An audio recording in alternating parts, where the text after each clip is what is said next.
to Ideas of India, where we examine academic ideas that can propel India forward. My name is Shruti Rajagopalan, and I'm a senior research fellow at the Mercatus Center at George Mason University. Today, my guests are Mark Koyama and Jared Rubin, authors of the new book, How the World Became Rich, The Historical Origins of Economic Growth. Mark is Associate Professor of Economics at George Mason University, and Jared is Professor of Economics at Chapman University.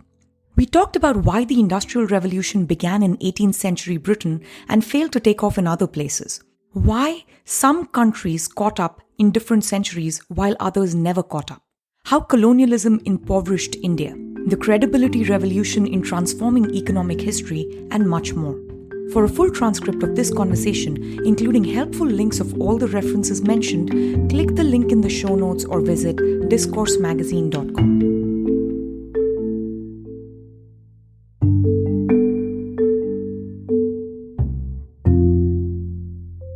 One of the key things that I learned from the book is that the entire story is sustained economic growth. Every time you explain one of the countries that you're looking at or one of the cases that you're looking at, you talk about how different things start mattering, right? So yes, institutions matter, but so does geography, so does culture, and so on.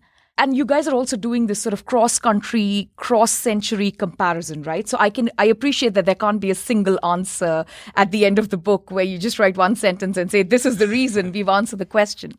But what is a good way to think about this? Is it that it is the very contextual interaction between these factors that led to the growth in that particular case and point? Or is it that in those circumstances, the binding constraint was geography, or the binding constraint was culture, or the binding constraint was institutions? That's a kind of a deep question, Shruti, so a tricky one to answer. I think the quick answers are both plausible ways to read what we're doing. And so the latter example, where we go through these historical examples and we try and think what's the binding constraint here, is, to me, plausible. For example, thinking about today, I've been told, at least by development economists, some of whom are more skeptical about, say, institutions, they would say, look, even if you're, say, Botswana, so Botswana is a relatively well-governed African country, sub-Saharan African country, and it's relatively high income by sub-Saharan African standards, but it's landlocked, so no matter how good Botswana's institutions are, it's always going to be difficult for them to access, say, Chinese markets than it is for Vietnam to do so, right? So for Botswana, maybe geography is a pretty binding constraint for them still. Not absolutely binding, they could still grow and do better, but they are constrained by their geography. So I think it's a perfectly respectable way to argue, to say, yeah, Botswana geography is a problem, but say Venezuela or Argentina, it's probably the political institutions which are the binding constraint. We go through and we think that, in the case of why didn't the Dutch industrialize? It's not that they lacked, their political institutions, they may have been overly oligarchic. That's the criticism you can lay against them, but they were pretty good at restraining the power of the executive. The stadtholder, the equivalent of the king in the Dutch Republic, had almost no political power, so they didn't have the autocratic problem that, say, China has or the Ottoman Empire had. So I think it's a perfectly respectable way to use our book and to think about these things.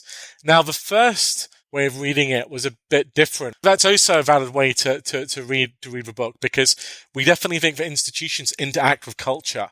So that's actually, very much in line of McKeer's work on the Republic of Letters or the Culture of Growth. The book is called The Culture of Growth, but if you read that book and if you read our summary of it in How the World Became Rich, it's actually institutions which underlie it. There's academic institutions like the Royal Society, there's the framework of competitive states, and there are things like the fact that there was a postal system that worked across Europe, which meant that, people could communicate their academic journals. So, yeah, definitely when we go through those factors, we almost think that the interaction is where the interesting action is. It's partly why we were dissatisfied with some earlier treatments of these questions, because people would think, oh, it's all institutions, or it's not institutions, it's all culture.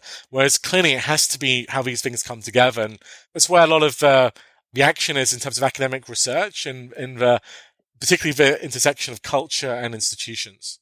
Which side do you lie on, Mark? Forget how I read the book. How did you write it?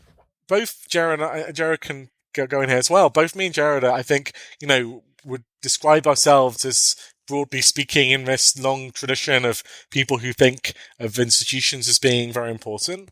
Kind of institutional economics, though it's not new anymore, so people don't really use that term. But the tradition of Douglas North and more recently Avner Greif. And I think, but now since Acemoglu and Robinson, almost many people think institutions matter. It's not a niche position. It's quite a common framework. But we definitely come out of that tradition. But of course, we also recognise that, say, the definition that North gives of institutions in one of his classic books is kind of so broad it encompasses things like culture.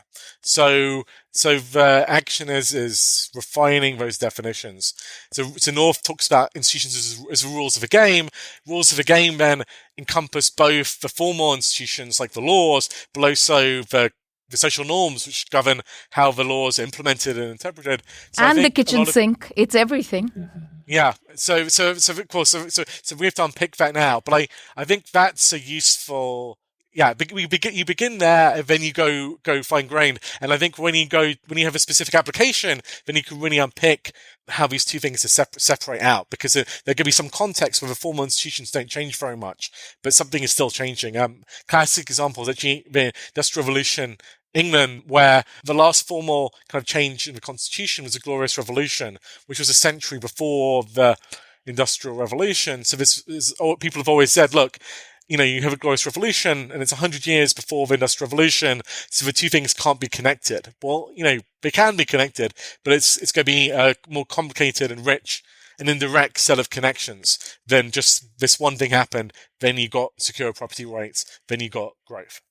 Yeah, I agree with everything Mark said. And I think that one way that we describe in the book as well is that you can think about there being all types of constraints that each society has. Some will be geographic, as Mark noted in the case of, say, Botswana, or you could think about, there's a small literature on access to the Atlantic being really big in early modern Europe, and that's why you start to see a movement towards the northwestern Europe away from the Mediterranean.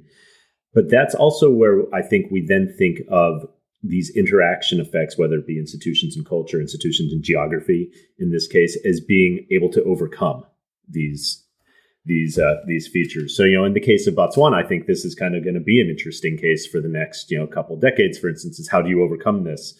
It's clearly an impediment that other societies don't face, but it's also not one that can't be overcome. I mean, this is something that all these countries, so Italy's now a rich country, of course. It was, relative. So one thing we should say too, I think Mark very rightly describes a place like, northern Italy as relatively rich in the late medieval and even into the early modern period. But it's not rich by today's standards by any means. It would be relatively poor by today's standards. So when we're talking about how the world became rich, the title of the book, we're talking about rich by modern standards and even middle income. So a country like, say China, where, around a little over 10,000, even less than 20, between say 10, 20,000 US dollars per year per capita GDP. That's, not extraordinarily wealthy by modern standards, but by historical standards, it's incredibly wealthy. So that's really what we're trying to understand is how that, the types of interactions we've been describing here occur, and how these impediments that we've just been talking about can be overcome.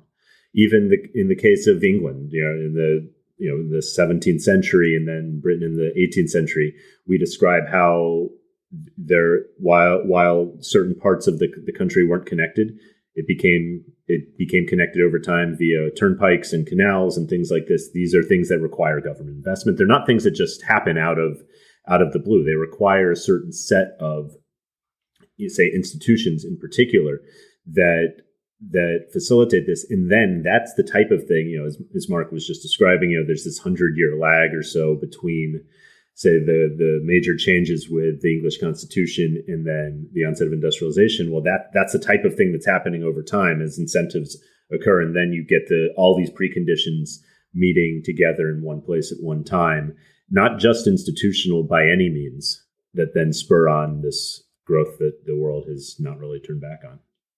One of the key things that I learned from the book is that sustained economic growth only really occurred after there was a sustained period of technological innovation or high rates of technological innovation, which weren't like one-off improvements or like an accident of some sort. Like, we find these amazing things from ancient civilizations. Someone found a calculator. You wonder how they built the pyramids, but really over a sustained period of time. And what you're trying to tell us, especially with the British Industrial Revolution case study, is what did it take for this kind of sustained technical innovation and therefore sustained economic growth.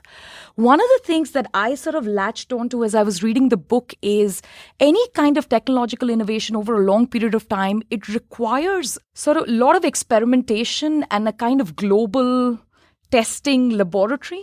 Does it finally come down to a kind of global competition, right? A place where ideas can be constantly tested and challenged, and places that don't allow for that very quickly decline, and places that do allow for that can see this kind of sustained long-term, technological innovation and therefore long-term economic growth?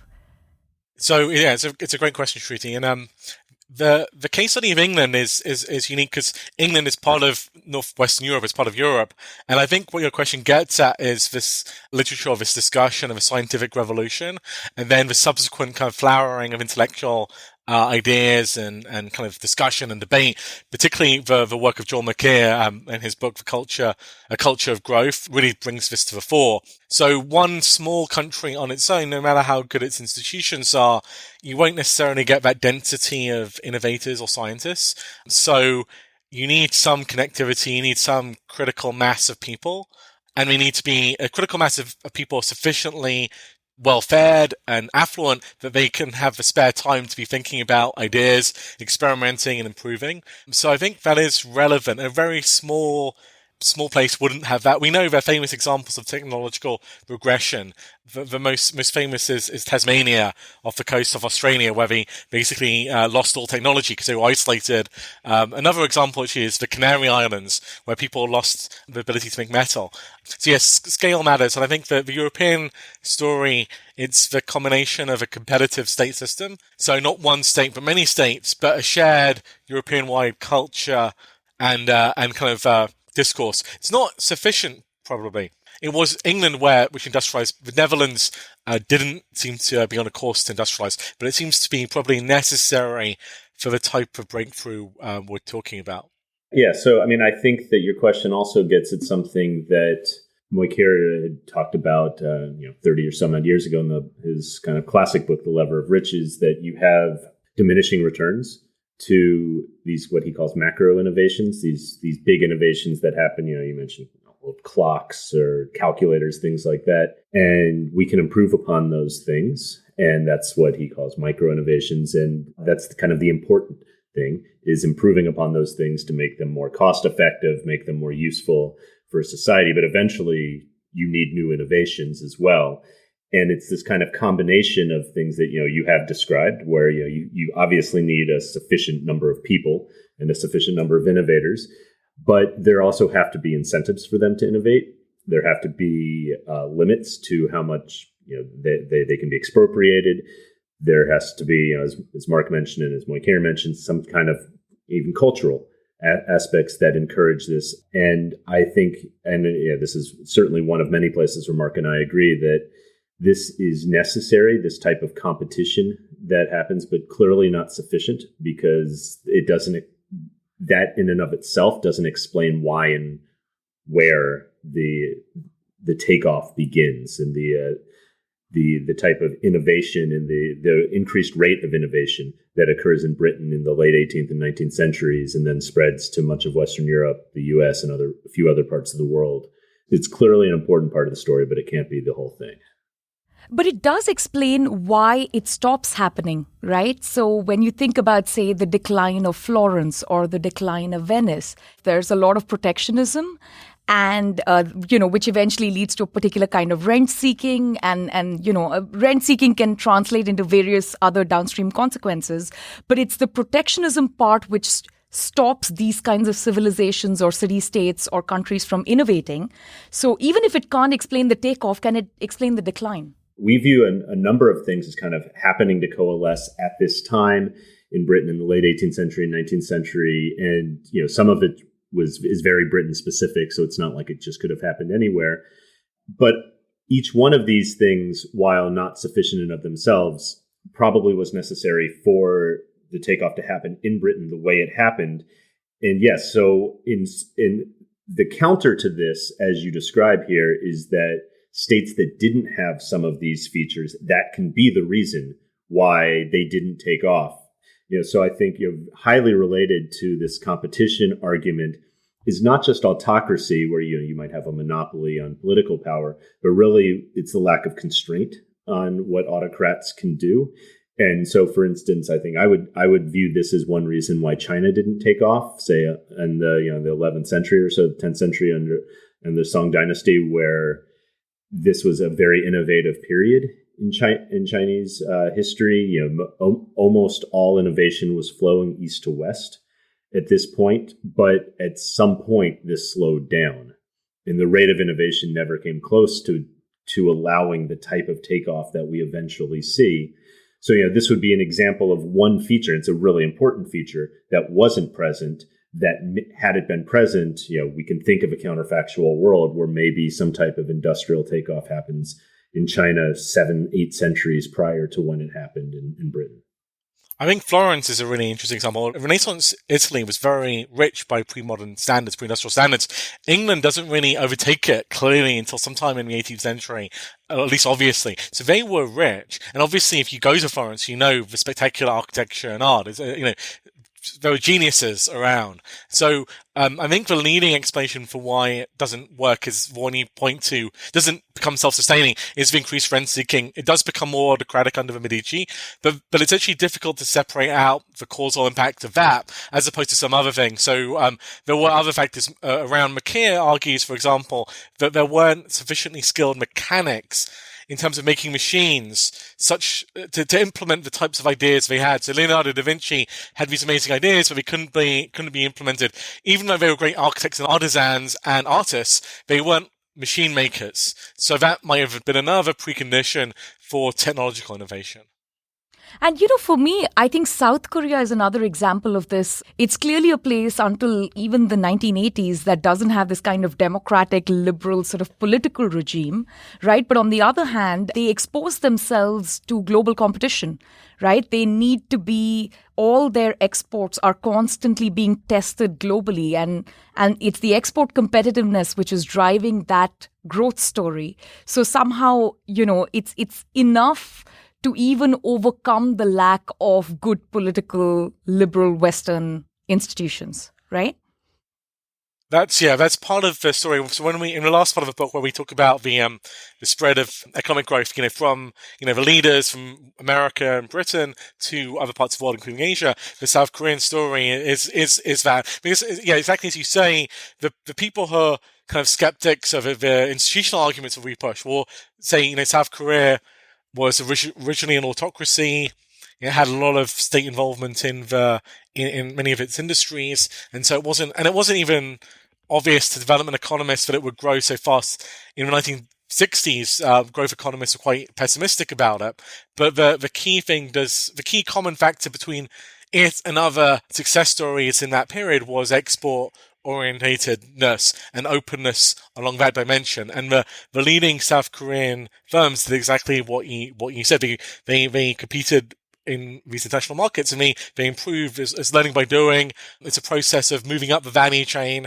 If you think about their cars, initially they're kind of cheap copies of Japanese cars. Hyundai and Samsung were not brand names that people really respected in the 1980s and 90s, but they learned how to make, very competitive automobiles eventually. So that's right. And I think that's, maybe we'll get to it, but that's for a country like India. That's part of this reason, we're building on other people. We argue why India grew more slowly, because it was a big market. And so they could protect more, and they weren't competing they weren't forced to compete with other countries in export markets. You're giving us the broad brush strokes of whether institutions matter, culture matters, and so on, right? Geography matters. And then when you start digging into the detail, you literally explain each case, each time period, each city or country at a time, right? So when I start looking through these, the common factor that jumped out at me was always a willingness to compete globally, or a willingness to be, or an unwillingness to compete globally. And to me, it seems like that can happen irrespective of geography, religion, autocratic, democratic. Like that seems to be the thing that ultimately, over a very long period of time, pushes this kind of innovation. Like you need the world to cooperate and also discipline.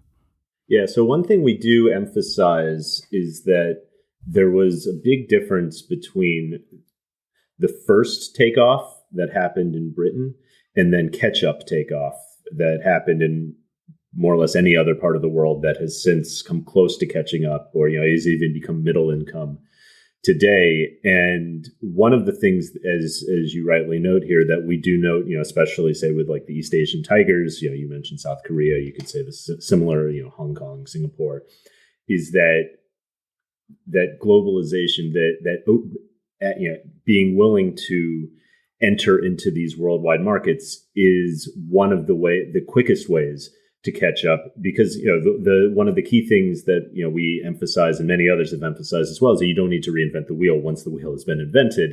And that's so the first, large part of this book is trying to understand, but taking from the literature in our own work, why it happened in the first place. But then we say, well, the probably the more important question in many respects is why did it spread, and why did it not spread to certain parts of the world? And there, I think the competitive aspect is really important.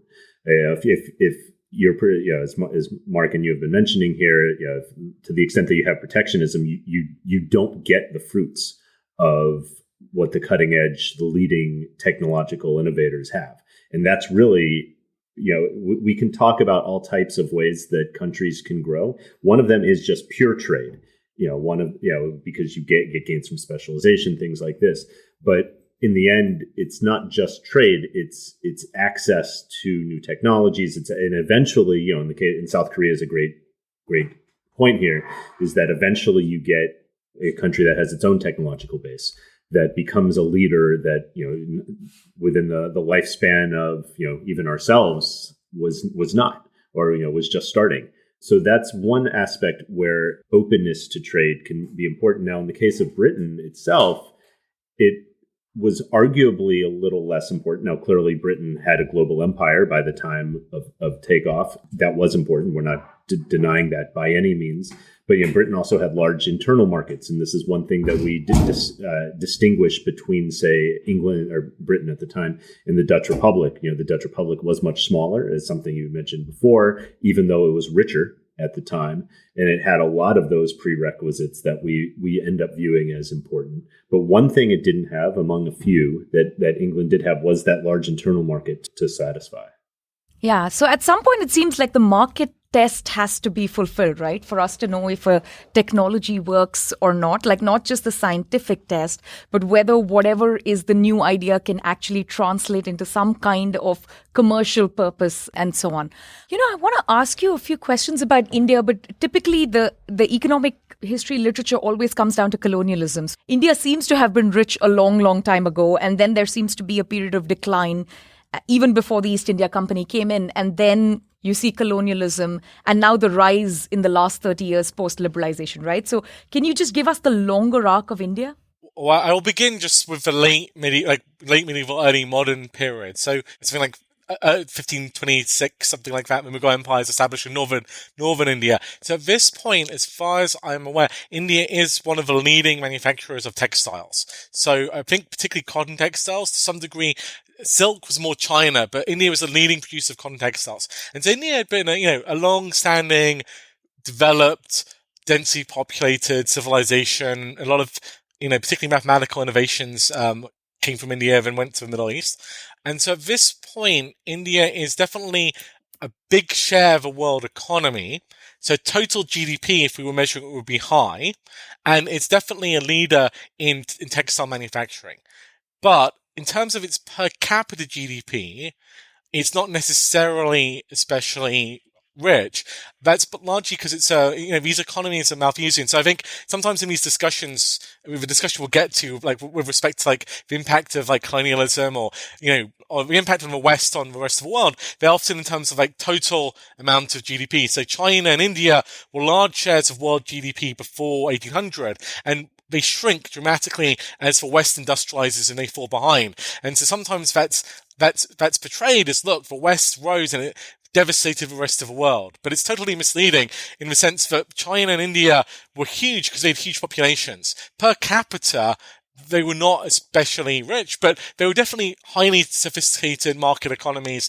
And India in particular was making, probably some of the highest quality fabrics, textiles in the world alongside China. And so these were in demand, once Westerners could get their hands on them, they really wanted to. They really wanted to buy them. So that's why access to India was desirable and why, trade with India was desirable. But in per capita terms, because it's kind of Malthusian, people were having a lot of kids, women were marrying at a young age. I think, I don't have the statistics in front of me, but in per capita terms, India would have been, poorer than Northern Italy in per capita terms.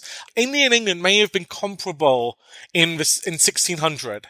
In terms of per capita GDP, I might be wrong on that, but roughly not a huge difference in any time. And so that's like the high point of the Mughal Empire. But then the Mughal Empire reaches its kind of peak in the late 17th century. When it goes into decline, it starts breaking up. Different factors are cited for this. One is climatic change, so adverse climatic change. Another is kind of the standard story for like why empires decline, which is there's rent seeking, there corrupt tax farmers, governance declines.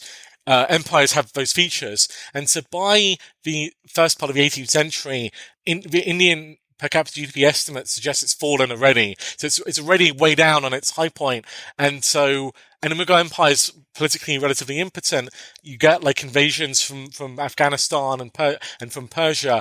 And so by the time the East India Company are really kind of getting their teeth into Bengal and forming like a state, as opposed to just a trading company, then the Indian economy is probably already in some kind of crisis, although Indian products are still demanded in Europe. Yeah, the only thing I would add to that, Mark, is even when we say India is comparable to sort of Britain, in that time in terms of GDP per capita, I think the big difference is in India, the urban areas are doing a lot better than the rural areas. Even then, they're way richer, and there is quite a lot of inequality within India in the sense that there are certain centers and regions which are extraordinarily innovative and rich and big trading hubs, and then there are certain areas which are just Malthusian, right? Yeah, I think that's exactly right. So it's actually a great point because Ken Pomerantz made this point when making comparisons between China and Europe. He said that basically, if you compare China and Europe as a whole, China to England, say, then England always looks like it's always much richer, but England is tiny. It's basically the size of one province in China, and so the right comparison is the most advanced regions in China versus the most advanced regions in Europe, which are maybe the Dutch or the English. And similarly, I think my comparison, the data I'm drawing on, is some of the most advanced regions in India, like were they comparable to England in 1600? And by 1700 they really weren't, but maybe in 1600 they were. But of course, there are definitely interior regions or regions which are extremely, extremely poor. Yeah. Just a couple of things to add. I think one is, again, the caveat that I mentioned before, that even when we're talking about rich here or poor, the whole world was poor at this point, by modern standards. We're talking about, even at its richest, not much more than $3 a day, say, in India per capita GDP.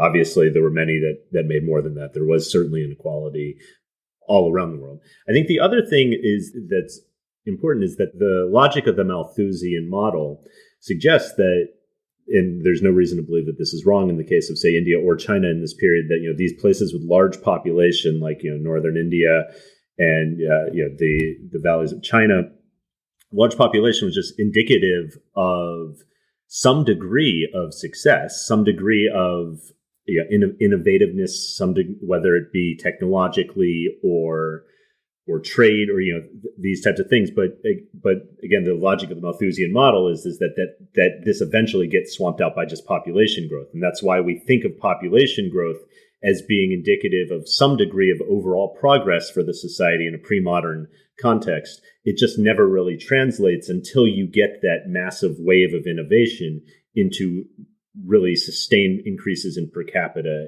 income. And so the very fact that northern India is so populated in this period does suggest it was clearly one of the world's leaders on many fronts. And I think, if you look at various times in the last 1,000 years, particularly, prior to, say, the mid-18th century, India would be right up there, again, at various points as Mark noted, by the mid-18th century, it was, I think, all the recent evidence suggests it was already clearly on decline. It's not just why did England pull ahead first, or why did Northwestern pull ahead first? It's, why didn't China? Why didn't India? Why didn't the Middle East? I mean, because these were more innovative areas for a very long period. Yeah, that's exactly right, Jared. And I should just correct myself. Actually, Broadbury, Gupta, and Custodis, the most recent estimates, say in 1600, Indian per capita incomes were at 60% of British per capita income. So they were lower, actually. But they were not, they would fall lower still by 1700 or 1800. You make a very compelling case in the book that colonialism is not the reason for the great enrichment or the Industrial Revolution. I mean, you also say that even if it didn't cause the enrichment of the colonial or the imperial powers, it did cause or contribute to the impoverishment of the colonized regions. Is there a way to think about this, in terms of how much did it affect the growth rate of India, which was already on the decline? How do we think about other factors other than growth rate? I mean, there is a question of liberty and oppression and being forced to grow certain types of crops and, having frequent famines. So what is a good way to think about how the colonial policies might have impoverished India? So India is one of the toughest ones, I think. Yeah, I think there's some other examples where, like, say, Democratic Republic of Congo, it was poor to begin with, right? But the Belgians were unbelievably brutal, genocidal, and it's kind of unambiguous that and it's still terribly poor now, and so it's unambiguous that it was poor, and the colonizers did absolutely nothing to make it any richer, and they killed a huge number of people, and so it's very easy to say that was very bad. Whereas, say, something like Singapore, it looks the other way. It looks like, it was kind of a barren island. The British set up these institutions. Chinese and Malaysians and Indians kind of migrated there, and it's been very successful. India is a mixed bag, perhaps unsurprisingly, given it's a continent, right? So it's difficult to summarize all the research, and it's difficult to say, to make a statement which is true to all of India. But I think what we can say is that the British, they stopped war. They imposed pretty much peace after the mutiny, which is brutally suppressed. And they do build railroads. And so the railroads unambiguously good for, say, market integration. Some research showing they may have facilitated disease, but the railroads were a good thing. And they had positive effects even into the independence period. So it's not, the British didn't do nothing, but beyond the railways, it's hard to see that much they did, which was great, partly because they didn't directly govern the whole of the continent. A lot of it was through indirect rule, partly because they didn't invest in things like any public education. They allowed a lot of kind of like localized rent seeking. The main claim against them, one of the main claims against them, though, which is maybe harder to assess, and Jared may have some views on this, is the one claim against them is because they integrated India into this free trade system, India specialized on the export of primary products. It had been manufacturing, but its manufacturing was kind of decimated for various reasons, including competition from Industrial Revolution in Britain. And so, if you want to criticize the British, one argument is to say they didn't allow India to manufacture or industrialize. The counter argument is even if India had been independent, it may not have been able to industrialize or do well in manufacturing. So that's, one of the counterfactuals we have to assess. India grows a lot in terms of total GDP because its population grows a lot, the famines notwithstanding, but then its per capita GDP doesn't grow very much during British rule. And yeah, so it's kind of it's one of those things. You can focus on the negatives or on the positives. There's some evidence for both, I would say. But also, isn't the fact that the British government didn't control all of India also helps us figure out where they did better and where they did worse. That is, we have sort of like a laboratory, right? Again, you have these princely states. They're all different kinds of monarchs, different attitudes towards innovation, different religions in many cases. Did the British do better or worse than the monarchs, and on which margins? I mean, at least that we should be able to tease out, right?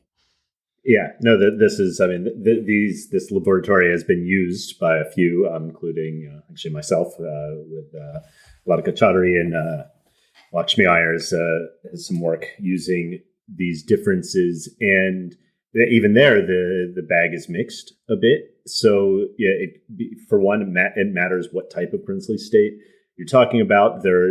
So Lakshmi's paper would suggest that they were more likely to invest in public goods. The British, especially stuff like education, the British might not have had as much incentive, and they often didn't, to invest in these types of public goods. On the other hand, my paper with Radhika does suggest the opposite, that we see differences in literacy that do not favor the princely states. So we can think about these things. On the other hand, I'd say, while this makes for a good laboratory for understanding how some institutional differences can have downstream effects, on public good provision, which is an enormously important thing. I mean, Mark, has already mentioned probably the most important public good, at least from this period, which was railroads. This again was all relatively small potatoes relative to kind of the big things that lead to growth. And one thing, I think if you take the more general point, which you mentioned, that in many cases the colonial enterprise where colonialism has its biggest bite was not so much in spurring growth in Northwestern Europe, but preventing growth elsewhere. It's really about catch-up growth, and it's what are the types of things a country needs, or is going to be the things that are most likely to lead to catch-up growth. And there's now one of the more famous papers in probably not just economic history, but all of economics of the last 25 years. You have Asmoglu, Johnson Robinson, which talk about the colonial institutional legacy. Now, whether, there's been a lot of pushback on that, but I think more generally, we do see that certainly in some cases, that there has been a bad institutional legacy in some places, including parts of India, I think. And that's actually what the Banerjee and Iyer articles would suggest, is that in some parts of India, you get really bad, you get a local rent seeking, which then even after independence persists. And that's certainly a downside of colonialism that had very long run, even into the modern day, effects, because institutions persist. And you could say with that, the culture that builds around these institutions, that type of thing persists, and it can be very hard, especially when we're talking about the institutional persistence, because what institutional persistence creates are vested interests that are powerful. They have a huge incentive to keep the system the way it is, and these are hurdles that again can be overcome, but they're hurdles. And we can ascribe these directly to the colonial enterprise. So that's probably where, both in India and other parts of the world, I think colonialism has had one of its bigger bites. Is that because really I don't want to speak for Mark here, but I believe he would agree with this statement, that there weren't really any parts of the world that became colonized that, as of, say, 1700, we would expect to have an industrial revolution or anything remotely close to what happened in Northwestern Europe within the next century. Probably just about the only place that could have conceivably had it happen outside of Europe would have been China, which wasn't really colonized, or wasn't colonized in that period. This is not to say that this prevented the big thing from happening. And that's, again, that's the first part of the book, is trying to understand the big thing, these other parts. But it's the delay in economic growth and catch up. Exactly. Really. And when we talk about how the world became rich, in a sense, who cares about Britain, right? That's less than, it's less than 1% of the world's population. It's the rest. It's getting what happened there and then eventually happened in Western Europe and the US to the rest of the world. And that's where the real bite happens, I think. One final thing, Shruti might know more about this than we do, but what is the counterfactual for not colonizing India, Britain not colonizing India? there's no India, right? It's not one country. So presumably it would have been a multiplicity of states. Yeah. Had we not colonized that, and some of them maybe would have done some more. Yeah. Like you can imagine like some of those states doing more mercantilist policies, which maybe would have accelerated their own manufacturing development. I know that in Egypt they tried to do this. Muhammad Ali in Egypt tried to industrialize Egypt. It didn't work actually in the end, but you can imagine like some sub-ruler, but you almost don't get India, right? Without the British colonization, you would have had independent. I know this may come as a huge surprise to most people, but I'm not deeply committed to the idea of India as it looks on the map, right? Even that is controversial, which map. So my hunch is that there are certain regions that would have grown much more, especially the coastal parts of India, which already had strong trading networks, which were peaceful much longer, which were more protected from sort of the invasions from Afghanistan and Persia and so on. And therefore, they were already richer and would have likely been even richer, right? After the Columbian exchange and stuff like that. And there would be parts of India like, in the Gangetic Plains, which had the Malthusian problem, which would have had to play catch up even within the subcontinent and might have been poorer. It's not clear to me that there will be like a unit of India, but for me, the curiosity is which are the parts that could have grown enough that you get something like the United States where a Silicon Valley's innovation can sort of outperform New Mexico's sort of poverty or Oklahoma's poverty. Yeah, I think to Mark's point, the most likely counterfactual is you get a series of states in the region, some of which you could envision at least in the 20th century following very similar paths to the East Asian Tiger. So to say South Korea or something where you get these hubs that become integrated into world trade. And very quickly then, even like's happening, now in the last, couple decades where they become innovative centers in and of themselves. And you could probably, guess which ones those would be, based on trade, so maybe Mumbai or something might be a prime candidate. I think that's the optimistic case. And I actually, my hunch would probably be the most likely case as well, that even though once you get out of the colonial enterprise, it's really hard to say what happens from there because... One final point is if you care about the people in the country, then I don't know the numbers, but a lot of Indians leave India, right? And they become part of this like middle class in the other British Empire colonies in Kenya and in the Caribbean. And so they use it for some level of upward mobility. The absolute numbers might be reasonable, but as a proportion of, who's on the subcontinent, it's irrelevant, actually. Yeah. But, I think the other part, so, thinking about the counterfactual, the way this could have gone terribly wrong had it not been for, the British turning India into India as we know today is a lot of warring tribes and warring monarchs. And, I think here the literature on ethnic conflict and how that impacts growth suddenly really comes into sharp focus, right? Because India is also a laboratory for that. And you look at, sort of like work by Soumitra Jha or Shreya Iyer, but there's a very strong negative relationship between conflict and economic growth. And so then that's the other question, right? So if India goes the other way without the railroads and without sort of post-mutiny imposing a kind of peace between warring monarchs, and sometimes this violence can go on for a few decades, if not centuries, but certainly a few decades, right? So it's a story about kind of state formation in some sense, right? I mean, obviously India does have a partition. So that's the one moment where these things come out. But that, I think, makes your point because it shows there was a lot of latent violence which was being held in check during the British period and then subsequently. There's some literature saying that war can be good for growth in Europe, but my view is that the net effect is normally negative, and it's particularly the case in sub-Saharan Africa. So if you look at the last 30 years, Africa's been, on average, the most war-torn continent in the world, and it's generally associated with, distrust and worse-performing states, and as well as just the ethnic violence and self-disrupting trade. So I think that's a benefit. In some sense, that could be a benefit of colonial rule, which is hard to credit, or hard to calculate, but it could be.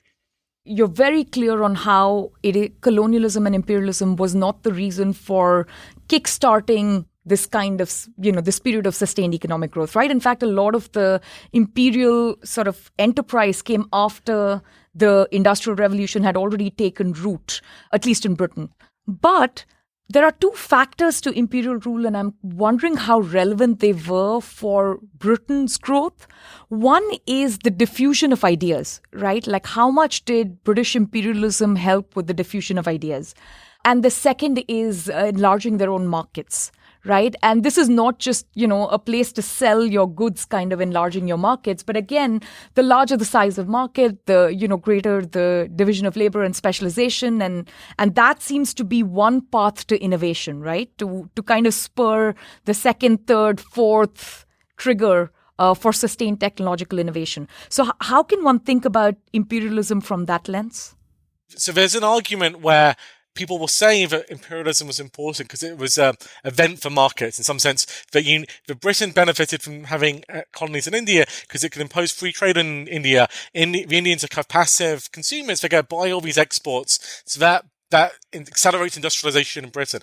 I think that argument is basically wrong because British manufactured goods after the industrialization, like cotton textiles, were so cheap and so desirable that everyone wanted to buy them. So they were being purchased in Spain, in Argentina, in loads of parts of the world, which were not ex-colonies, so long as the tariffs were not prohibitively high.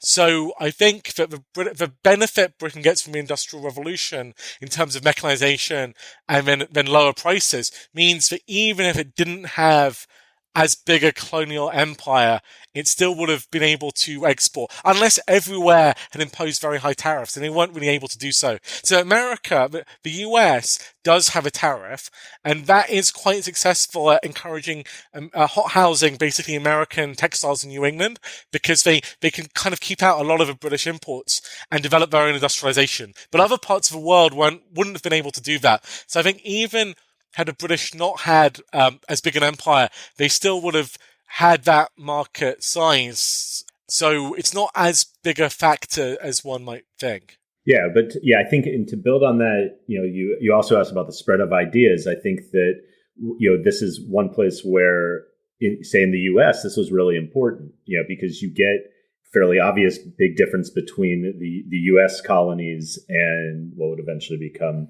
the colony in India is that you have a population in the U.S. that has very similar cultural characteristics because it's a settler colony, and thus the barriers to the spread of ideas and the willingness to accept ideas the barriers are much lower.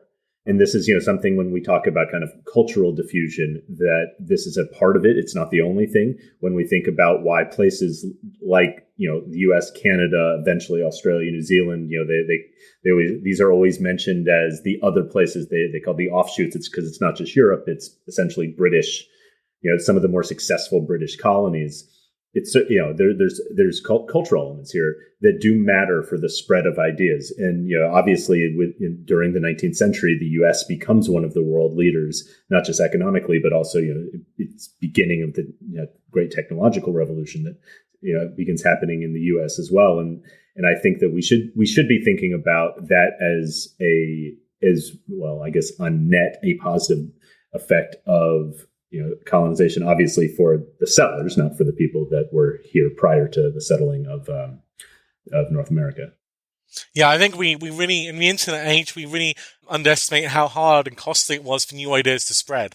So it's like, there's a famous paper on the French Encyclopédie, which is like Diderot's encyclopedia, and using that to predict subsequent economic growth in France. And it's an idea like, if you wanted to know like anything about this new stuff, you had to subscribe to an unbelievably expensive encyclopedia. I can't remember the cost of it, but it's like, in terms of like relative incomes, it was like buying a car. For us, it's so costless to access new ideas. Like, it's just so easy. If you're like, you're in India, or you're in Japan, or you're outside Europe in the 18th or 19th century, and you want to learn how to make a steam engine, right? Good luck. You have to kind of buy disassemble it, and even then you probably don't have the equipment to fix it or to replicate it. You don't have the machine tools. You can't just buy standardized screws and so on. So it's so difficult, I think, for these ideas to spread. But that cultural similarity does matter. So I think the diffusion of Anglo, broadly speaking, culture in the late 19th, 20th century was important, and it took a long time for other cultures to get access to that stuff. Once they do, catch up is definitely possible, but it does take some time. So Japan is the first Asian country to do so, and they are able to do it successfully. But that success has to be put in context because it takes a long time, and their per capita income, even in the early 20th century, they've been growing rapidly, but their per capita income is still way below that of America or Britain, and they kind of did most things right in terms of getting the institutions aligned and getting the kind of really, they invested a lot of resources in transferring knowledge from the West to Japan, but it was still very difficult. What about, English becoming the lingua franca? And this has to be in part because of imperialism, right? Because even when Newton's writing, he's writing in Latin, right? Right after that, you have a period where anything scientific of value is being written in one of the European languages, usually German or something like that. And Adam Smith is probably the first important work to be written in English and not in a scientific language, right? During that period of time. And then as you expand to the colonies, English becomes the language for scientific and technical innovation. So is that because of imperialism or is it because of the Industrial Revolution? Because there's a big lag, so I'm not able to tell. I think it's difficult to separate those two things out, but it's definitely, to not answer the question fully, India then benefits in some sense by English becoming a unifying language, and particularly obviously our post 1990, as it integrates in the global economy, it's definitely an advantage because it can, people can access knowledge more easily. So there are economies of scale to languages, right? So, the more people speak a language, the higher the payoff for you to learning it. And so at what point does English become a language really worth reading? I think until Napoleon, I think people would still thought French was the language you want to learn. But not for scientific innovation, right? All your journals and stuff and all that stuff is still being written in Latin French to some extent, but not just French. Yeah, so I have to think. So you're right that Newton is in Latin. Yeah. Then I think in the 18th century was a period where French is the literary courtly language, but English is also important. I know when you go through individual scholars, people will say this guy knew English, this guy didn't, and so it mattered what language. By the late 19th century, I think English is the language to learn for that stuff. So it definitely postdates the Industrial Revolution, but I don't think it's necessarily colonization, right? Because, say, India, the fact that Indians eventually learn English, I don't think that matters in the 19th century. It starts to matter maybe in the 20th century. Yeah.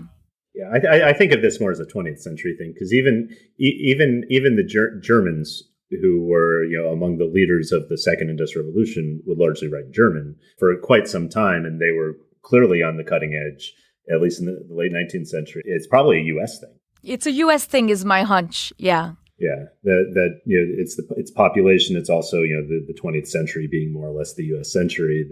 That's also when the world becomes much more connected. That I think those things just come together. So I wouldn't necessarily think of that as a colonial. I think that's right. In the book, we briefly mentioned the Meiji government. I think actually knows before the Tokugawa government in Japan sent a bunch of people to England to learn stuff, and they went to all the British universities. My dad actually did this research, so that's why I know about it. But they in the 1870s. They went originally to France to learn about the military stuff, but they arrived in the middle of the Franco-Prussian War, and they realized the Germans are better at military stuff. So then they learned their military stuff from the Germans, but they went to the English for science and innovation, and the French and the Germans to learn about military technology and how to fight. And they actually sent another set of people to learn about government. And I don't know if they went to the United States or where they went exactly, but I think eventually they also decided to learn. They wanted to copy a mixed monarchy system from the British, but they went to different European countries to learn different things about them.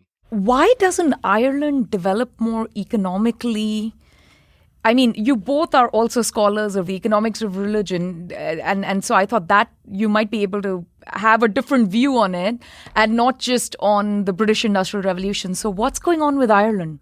It's a colony. It's the other story, right? Yeah. So briefly, so Ireland, the story has to be told both in per capita income and in total GDP. It's definitely way behind and not integrated into the European economy, particularly until the British really start properly colonizing it, which is after 1600. So there was a medieval colony, but it wasn't really all of Ireland, and it kind of fell away.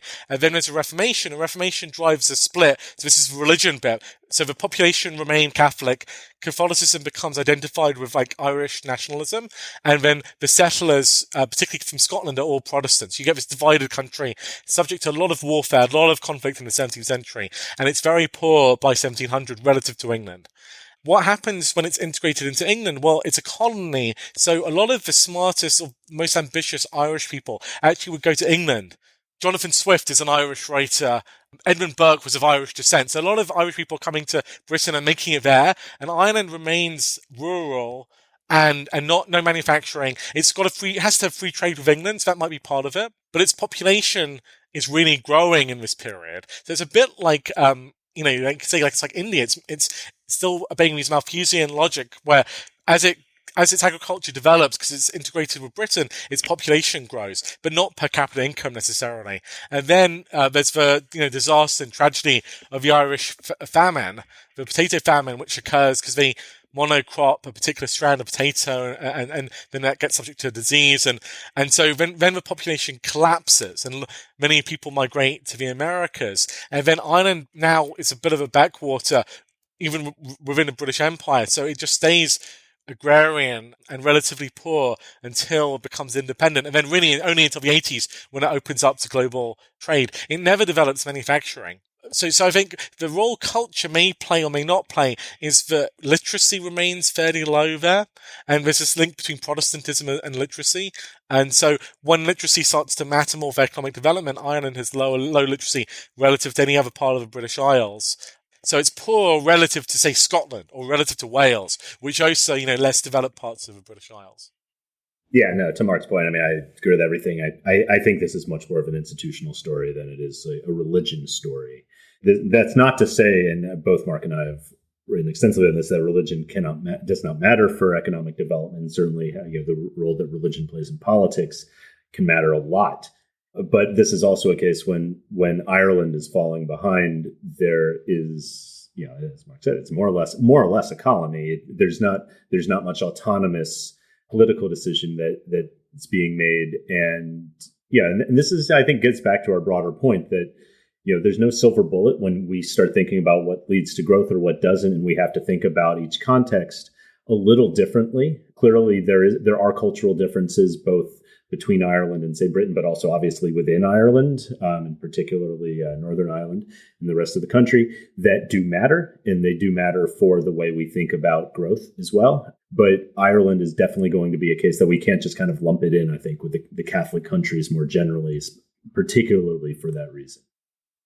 Yeah. And I think there's also like two additional factors, right? One is just the diaspora. I think this is just more generally understudied in economics, like the role of the diaspora. But in the Irish case, it seems crystal clear that there's something going on there. I don't know what the mechanism is. Is it the option of exit is the disciplining mechanism? Is it access to a larger market or remittances or, things like that? But yeah, I think there's something going on there with the diaspora for Ireland, which may not be the case for most other Catholic countries of that time. Sure. I mean, you have just as big of a population in the U.S. and in North America of Irish as you do in Ireland by the late 19th century.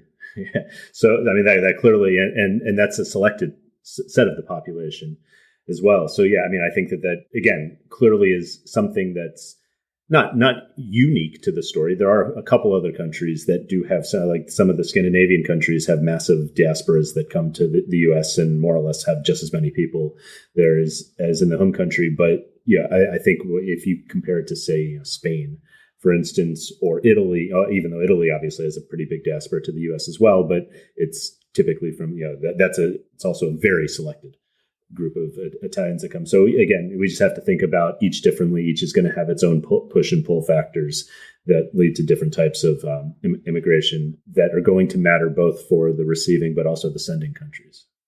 How important is something like coal to the Industrial Revolution, right? I know it can't be the only story, and I know it's not a geography story, but it seems critical, right, in what was going on, especially at that point in time. So it feels like a historical accident and some kind of like geographical miracle, but So I think it is important in the following sense. Before coal, people are burning wood and charcoal. And wood and charcoal, it's both not very, you don't get a lot of power energy out of it relative to a unit of charcoal. And also, someone like England is running out of, it's like they're deforesting, they're cutting down all the trees near London, they're running out of charcoal. And so coal is like fossilized energy. It's all this photosynthesis from thousands of years ago, stored in a relatively dense rock. And obviously it's a filthy, polluting, horrible source of energy, but it's very powerful and very potent. And so I definitely don't want to say coal's irrelevant. I think the key thing is, as economists, we like to think about like, why now? Why, coal was always there, right? It was always under the ground, relatively accessible in the north of England. So what are the incentives which made coal such an important source of energy in the 18th century and not earlier? And why were the British really kind of putting a lot of resources into getting out of the ground at that time and other places weren't? So coal is important. And I think without coal, the normal economist says, without coal, energy is going to be more expensive. How do you get it? Well, but the economist would say you could have imported coal. And what's the cost of importing coal? Well, there is a cost, but it's not that high because once you get it onto the sea, onto a ship, you can transport it. So London doesn't have any coal near it at all. Where do they get their coal from? Newcastle. And it comes down by a ship from the coast. So coal is important. In a sense, if there's no coal in the whole world, then a lot of these technologies like steam engine is kind of, isn't going to be very effective or very productive. So that would matter. But so long as there's coal relatively accessible to England, then they could have accessed for Belgium coal, I think, to some cost. It's an important source of energy. And it really drives, it's one of the key energies of Industrial Revolution. One thing the economic historians of Industrial Revolution have pointed out is that it's not quite as central as one might think. Water power is still very important. So coal only becomes a dominant form of energy in England, I think, after 1830. Until then, it's neck and neck with water power. A lot of the early textile mills are founded on rivers, so you're powering a mill with water power. That's the first thing. It becomes more and more important as the 19th century goes on, but it still is one of the key technologies. And the steam engine is obviously, it's built to run on coal. So it definitely matters. But then, was it essential? Was it critical? That's the type of question that economists are kind of trained to answer.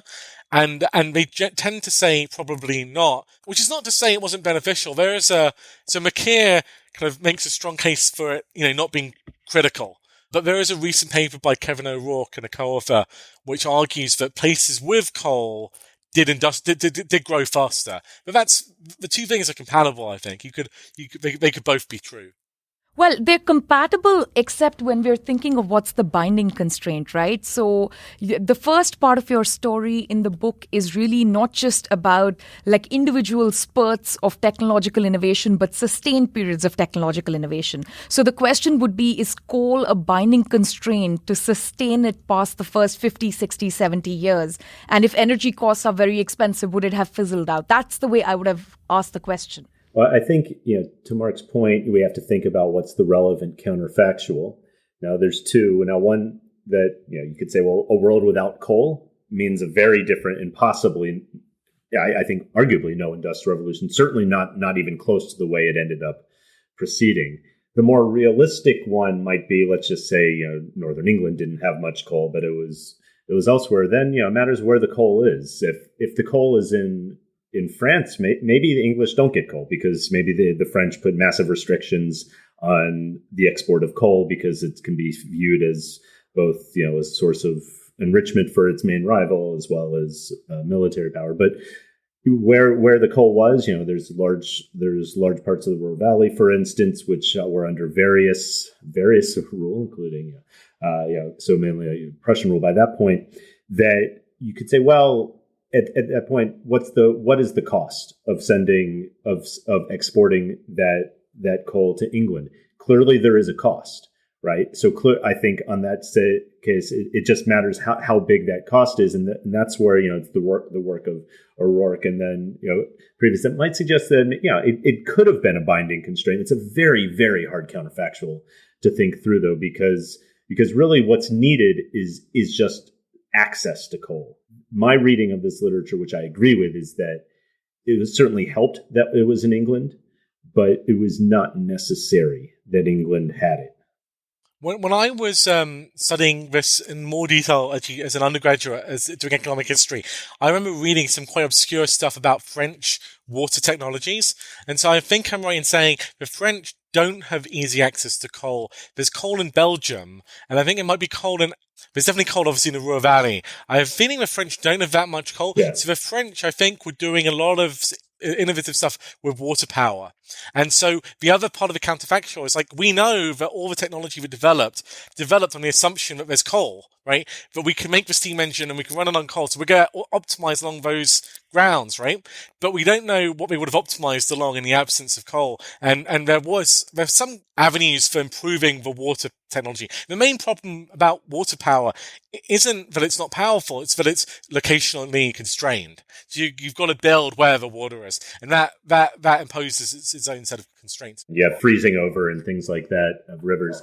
I think another interesting counterfactual is what happens with the Dutch, where they end up using peat, which is also a naturally occurring source. So they kind of build to the extent that there is industry around this, and that, but also it's not nearly as powerful as coal, arguably a little more powerful than wood produced energy. Which means that it could be one of those things that was initially a blessing but ended up being a curse, because the Dutch are the economic leaders for a good century, but eventually fall behind. Now they fall behind for a variety of reasons. I think rent seeking is probably the most important of those. But one of those is that they eventually industrialize, but it takes a long time for the Dutch to industrialize, even though they were locationally very close to Britain.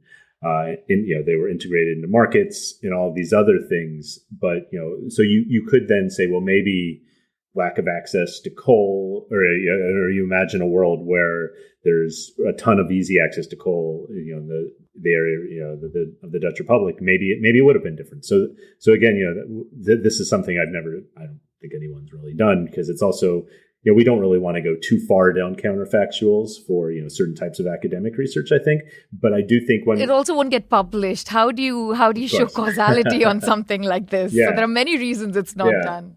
But on the other hand, though, it is true though that when we talk about the role of coal, the only proper way to think about it is via the counterfactual, because we know how the British Industrial Revolution proceeded as it did, and as it did, coal was important.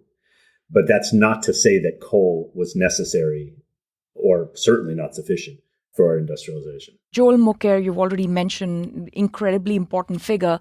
The other view is from Deirdre McCloskey, right? And for Deirdre, it seems that the most important part of what accounts for economic success and growth is liberty. Right? So it's not to say that institutions don't matter, or culture doesn't matter, or science, trade, all the usual explanations, but that the sort of secret sauce, right, is, both economic freedom and, of course, political freedom eventually. Do you differ much from that view? I mean, because one can read your story as very compatible with that story, but it's not exactly the same argument. So where are you, when it comes to the big idea of liberty and oppression? What I would say is that it's difficult to know exactly what Deirdre McCloskey's story is, because is it the rhetorical change, or is it the freedom to trade? The freedom thing matters. Freedom matters, but it has to be. It's somehow it's necessary but not sufficient. So economic freedom is clearly critical. So it's definitely the case. I think it's necessary. So if you have too much top-down state direction, that's going to just impede the allocation of productive resources, and it's going to limit innovation. So undoubtedly, economic freedom is a necessary condition. I think we both, me and Jared, would entirely agree with that. Now, what does that mean concretely? Well, you need institutions to support economic freedom or to prevent states from intruding on it or prevent private individuals from intruding on it. And so that's, for me, is an institutional story, which I believe McCloskey doesn't want to frame it as an institutional story. And then I think to go back to your first question, many societies had some degree of institutional freedom. Now, I think McCloskey's right in several things. Many countries had markets before, and also freedom is always a continuum. So you don't have to have like absolute libertarian kind of paradise or anarchy. You just need a sufficient amount for people to kind of make these decisions. And so, but many societies seem to have had something like that, as far as we can tell. And England, Industrial Revolution England, on some margins, wasn't that free. So it had plenty of rent-seeking restrictions, plenty of laws limiting the mobility of labour. The Poor Law, for example, which Adam Smith complained about. The Corn Laws, which only get repealed in like early to mid 19th century. Yeah, so there are plenty of restrictions on freedom, right? And so then when we get back to the other question you asked, which was about the interaction. So institutions which guarantee economic freedom, clearly a precondition, but then there's something else, which is the culture bit, right? The culture of innovation, and also a culture which values commerce and trade. So we definitely, I think, agree with McCloskey. The bourgeois values or the bourgeois cultural traits are part of this mix, but we think that they're probably not sufficient. There's also this innovative culture. And the innovative culture, which is both scientific invention, but also the kind of inclination to take the scientific ideas and not just to write academic journal articles, but to implement them and take them to market. That's characteristic of the Industrial Revolution. And I think McKeer has just done more on that front than is in the McCloskey trilogy, which that's where the meat of that argument, I think, has been laid out. But I think all those arguments that we've laid out are compatible. So we're not saying, McCloskey's wrong or anything like that. We're saying all these things are compatible.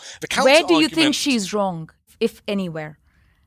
I guess I can go back and to agree with Mark that I think she's right in emphasizing certain things as being absolutely necessary. And it's very hard to imagine, for instance, a society taking off without, say, either rhetoric or cultural values, however you want to describe them, that give some type of credence or some type of social benefits to those who innovate, to those who work hard. It's really hard to imagine the takeoff happening without that culture. And there have been plenty of instances of cultures, the Romans and the Greeks would be kind of famous ones that do not have that at all. Where we, and again, Mark, I don't want to necessarily speak for you here, I think McCloskey's very strongly against the other things mattering. That's where I would take her trilogy as being too harsh on the other things as being essential, especially something like institutions, which I think are in many ways really hard to separate from the very things she views as essential. And I certainly would not separate them. I think she's pointing to very important things, and we mentioned them in the book. And I think that when we think about the amalgam of things that happened in Northwestern Europe, and then because she views it as all just a Northwestern Europe thing, so she includes the Dutch in this grouping, even though eventually obviously becomes the Dutch and English. We would view these as very important, but we also, always try to, peel back the onion one layer and then peel back another layer. Well, where do these values come from? How do they interact with the types of institutions? When you see these types of values that might have some similarities to in other parts of the world, as Mark was mentioning, this is not the Northwestern Europe in the 18th century is not the only place where we've seen this type of thing happening. I mean, I think you could argue that the Italian city-states had a lot of these features as well. And certainly some of these cultural features, now they were more trade-based than they were innovation-based. So I think that that's something that McCloskey a point she'd probably make. But still you have these similar types of ideas happening elsewhere, but you don't have the interaction with these other features that we view as important. And that's where I would say she's wrong, not so much in that she's claiming anything wrong on the positive sense. It's more her negative sense. So one area where I feel there's a very high degree of compatibility between what you're arguing and McCloskey is when you're talking about the decline of places where there was, not really the big takeoff, but where there are some areas where you see some period of economic growth, but it doesn't sustain, right? And then you can very clearly see that there's this kind of protectionism and rent seeking that takes over a lot of conflict, or it can also be like, persecution of minorities. There are multiple stories, and that seems to be very much compatible with her bigger idea of if you don't have these values, then you can't sustain the economic growth, nor can you sustain on economic growth alone, right? You need that to keep it going, as opposed to giving higher status to these other values of, religion or aristocracy or something like that.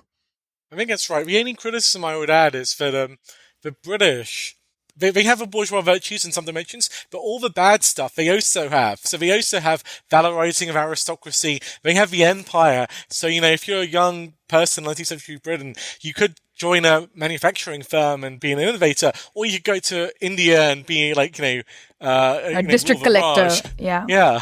So all the kind of like bad things which could have led to rent seeking and these values of like, the manufacturing giant sends his kid to Eton and then he becomes like a landed gentry. They have all those bad things as well, cultural values, rent seeking, and but it's not enough to put a lid on industrialization. And so it does suggest the centrality of innovation and getting innovation out of the bag. And I feel it's a bit underplayed in the bourgeois trilogy, even though actually McCloskey's earlier work, particularly some of the essays she wrote in this volume on British economic growth in the early 80s, really emphasized innovation as the key, distinguishing feature of British industrialization compared to other episodes of economic growth.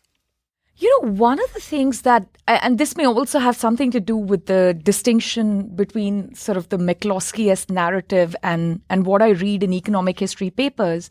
Well, one, it's very hard to do economic history, right? Because you're literally going back a few hundred years in time. You may not have the evidence, or you may not have the relevant evidence in the relevant language. You may not have a very nice, simple sort of causal inference story. And that's the stuff that gets done. So I can see the problems. But it also feels like there's a lot of ex-post explanation of why something happened where it happened, right? Without a more cohesive theory. So what is a good way to think about how we do economic history in modern day? Especially almost all of it is empirical. All of it is looking at very narrow things that can be told conclusively. There is less of an incentive to do the kind of meta arc, the kind of book that you guys have just written. So what is a way to make sure that the subfield sort of cohesively makes sense theoretically and empirically?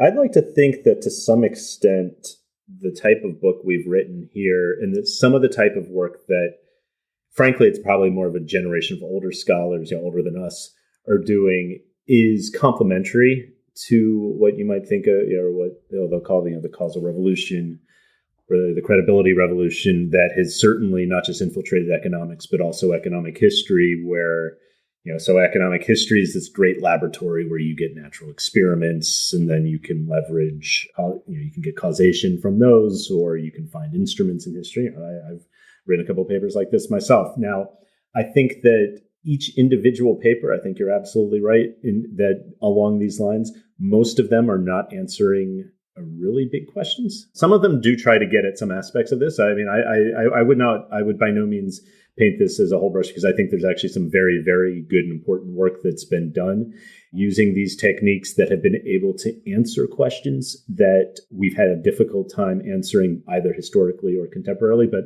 I do share your general concern that, the idea of cleverness over importance, I think something that, you go to, say, the Economic History Association meetings, and everyone kind of recognizes that when you're having dinner. You will talk to people about it. I think people broadly recognize that that's becoming a problem. But I think that one thing is, when we think about these papers as a collection, we can get a little more than we would otherwise. Because one thing that I think that this revolution more generally has done that previous works did not do was really kind of tame what we think about as counterfactuals. That we can't just tell any ex post story we want, which is you can actually, I mean, if you think about just, what theory does, theory is often driven by some type of empirical observation, and then we try to explain that observation with some theory. Now, typically theory is only as good as the assumptions you make, but we kind of also often know what the result's going to be. I think one thing we can do with what's being done now is, write books like the one Mark and I have written, or that, and maybe even more specialized, that focus on certain parts of the world or certain time periods, that get at the bigger questions, but do so using the insights that much more controlled, or however you want to describe them, either whether they be experiments or empirical studies, that accumulate these insights into something that does tell us something much more important about, in our case, where economic development and economic growth come from.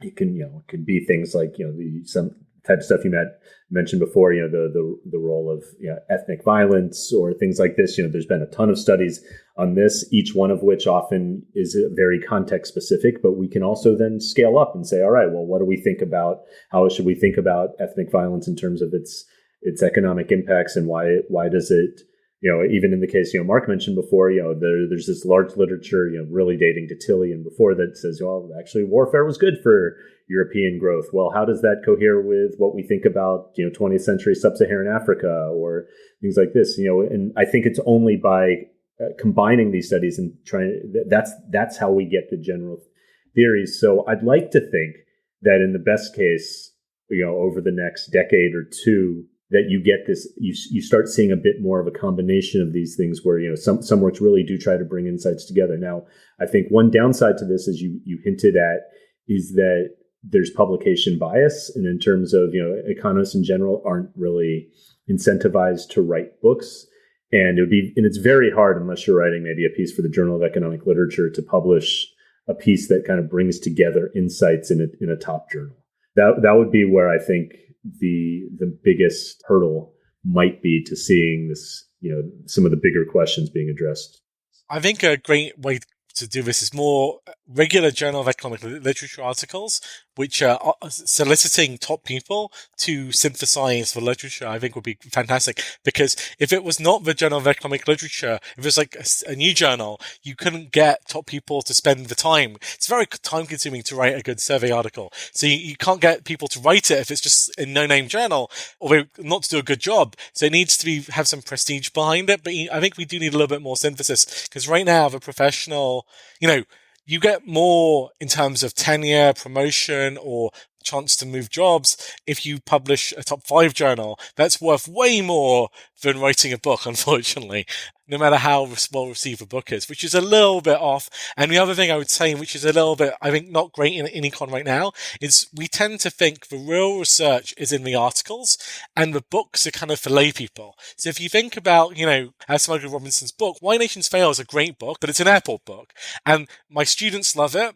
Loads of educated non-academics love it, but it's not a book you read really to get at the research. You read the papers instead. And so in econ, we've done this weird thing where we've separated off books from research. And books are something you do if you're really successful and you want to popularize your work. Yeah, but then there's no intermediate place where we do synthesis. So it does seem, there are a few, but I think I like the handbook articles. So there are these handbook of economic growth articles, and in the handbook of economic growth, I know McKay has an article, Ode Galore has an article, Asimoglu, Johnson, Robinson have an article, and those are very good. But I would think if we had more of those in the profession, that would be one way to improve things. I think there's a lot more room for the kinds of, the big surveys that you've done, both cross-country, cross-time, cross-cultural, so on. But, I worry a little bit, even in your book, for which I have virtually no criticism except one, is you're very careful to only stick to arguments for which you have really rigorous evidence. If we start thinking about what kinds of evidence is available, it's the stuff that's getting published, and that is necessarily very European, sort of Anglo-American centric. A lot of it is because the records are in a particular language. Even India is a laboratory only after colonial records in English. start becoming available. We're looking for the keys under the light kind of problem. So that's certainly one. But the other is also that interacting with the obsession over identification. So those two things together are much worse than those two things individually. So what we think of rigorous evidence is very specific. So if the only stories that you can tell in survey articles or the only big arc stories you can tell in survey articles have to rely on that kind of evidence, then what can we say about, sort of the larger arc of why some places are prosperous versus others are poor? I'll push back on that a little bit, which is to say that's right. I mean, there's definitely a tendency to privilege that.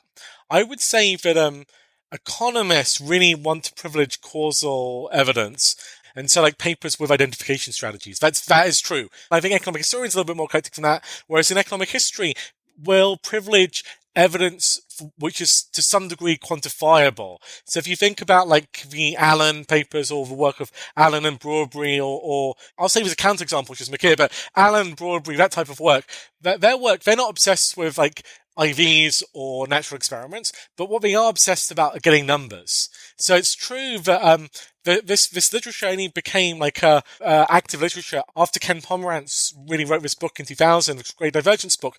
And at that time, there wasn't a lot of comparative evidence between China and Europe, India and Europe, Japan and Europe. And so since then, people have tried to put together better evidence. And so, yeah, we privilege that type of quantifiable evidence. You could say that's a shortcoming, but it's precisely that you can collect that evidence. There are documents which are still being uncovered which shed more light on past economies. So now there's some stuff on the ancient world which is gradually coming to light. So I kind of think I'm willing to live with that, looking under the light problem, because we're incentivizing more people to bring more evidence to light. But yeah, that's true. I would say that with McKeer's work, and I said to Green McCloskey's, there has been a willingness there to accept, McKeer's stuff is not quantified at all. His Republic of Science stuff, we do allow that there. But you're right, on other areas, we really do privilege of quantifiable evidence. That's for sure. Yeah. Which is, historians could criticize us for. And it does mean we can't speak as much about, pre-conquest America. Yeah, I like that two things. I think one thing, the McKeer and McCloskey, both of them, I think, one issue with them though is it's not really replicable because they just know so much. Like if you read, say, The Enlightened Economy by McKeer, it's this, 500-600 page book with just packed with details that, a grad student or frankly somebody like at this stage of my Mark's career, there's very few people that can replicate that. That said, I think to Mark's other point, that I think, and my hope is that if we were to write this, or maybe we'll have a second or third edition in 10, 15 years, I do think that it would look a lot different. In that, I think to the extent that say grad students or early career professors are listening to this podcast, I think that's one of the areas where the most low hanging fruit is essentially outside of Europe and North America. And that's still the case. It was the case when I started my career. So I'd done a lot of work on the Middle East, and there's still a lot that can be said about the history of the region, and we're still uncovering data. This is certainly true of China. There's been an explosion, but really just skimming the surface of what we know about Chinese economic history in a quantifiable way. Clearly, that's the case in South Asia as well. So yeah, I mean, I do think that you are correct in the criticism that to some extent, what we are depending on here, because this is a book that tries to synthesize the literature. There is that bent to it. Of course, the types of questions we're asking are going to be more kind of, to some degree Eurocentric anyway, in that, we are eventually, ultimately, we're trying to explain what did happen in that part of the world, even though I would say, it is really important and arguably even more important to understand why it didn't happen elsewhere. I think that's and I think both Mark and I throughout our careers have largely taken comparative stances on things anyway, because I think that's the most fruitful way to really understand why phenomena happen. It's not just why it happened in a certain way in a certain place, but why it didn't happen in other places. Again, to Mark's point, that this is, I think, the fact that we are already starting to see these type of data emerge, and really, so maybe Broadberry doesn't, some of this work isn't necessarily published in QJ, but it's published in the top economic history journals, and he gets several hundreds, if not thousands, of citations, which in the end is really, he's had a big impact on the way we think about this. And ideally, that's what we're all in this game for in the first place, is to try to really influence the way people think about the world, and hopefully do that through a way that is, you can justify. When it comes to quantifiable evidence, this is a more general query, not to do with the book. I worry that, well, first of all, some of those papers drive me crazy because it feels like everything that happened before colonial India is weather shocks, right? Why? Because we have very good data on weather and we don't have very good data on ethnic conflict or how large armies were or anything else. So, there's that part. We can ignore sort of the bad papers in the literature and not focus on them. I worry that someone who's writing on this, say, 200-300 years from now, right, who's writing about modern day India, if you think about what sort of data are being collected, I worry that the causal link story is going to be based on how many toilets were given out or mosquito nets being distributed or like something that's just bananas. We literally know every single name and beneficiary, and we've kept fantastic records because that's what we have. And sometimes I worry. So this is not so much a criticism, but it's more of a curiosity. Like, that's what we need to do good economic research that's robust and publishable today.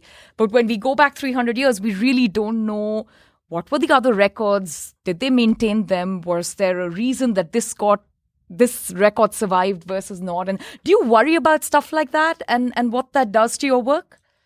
I'll say I think I worry about, which is related to that, and it's related to something I think McCloskey is also concerned about. So if we prioritize identification in a lexicographical way, then we will end up publicizing and promoting a paper which is extremely precisely identified. Like the variation is as good as experimental, but the effect size is very small. And then, but the story of economic growth is like, it has to have a big effect, right? It's like, something which raises incomes by 50 cents, but we know that with, very precisely. That's really not very important compared to something which raises incomes tenfold, but we know with less precision. So I think actually this is a debate between Lant Pritchard and then Banerjee, Duflo, and the experimentalists, where Lant Pritchard's like, development is what matters, growth is what matters, and growth is super complex and messy, and we can't really identify it, but you guys are focused on what we can identify, which is this experiment. That's a valid point. It's definitely true. But I think Lant came on 2 episodes of the podcast and laid out his entire case, and I'll link to it. No, that's great. Yeah. So I think that is a valid point, basically. Yeah. But I think economic history is another way of understanding how these things come together, and hopefully we give a flavour of that. It's very difficult in our book to do justice to all these questions, given the length of the book. Fair. We really wanted to keep it around 200 pages because I think most people don't read 600-page books. That really means we cut out a lot of stuff, where we could have said things. The only other thing is, I would say we can increasingly, I think, we're going to be able to quantify more and more stuff going back in the past, but also in present, using kind of like, the techniques. So we're going to extend the range of things which are going to be subject to quantifiable analysis, which I think, is going to help. Yeah, the average quality of the paper will certainly improve as these techniques get better, for sure. Yeah. One thing I'd like to add, too, is that I think one thing that we can certainly do more of, both of as economists and also economic historians, is use theory. And this is something that, somebody like Avner Greif has certainly been a major proponent of.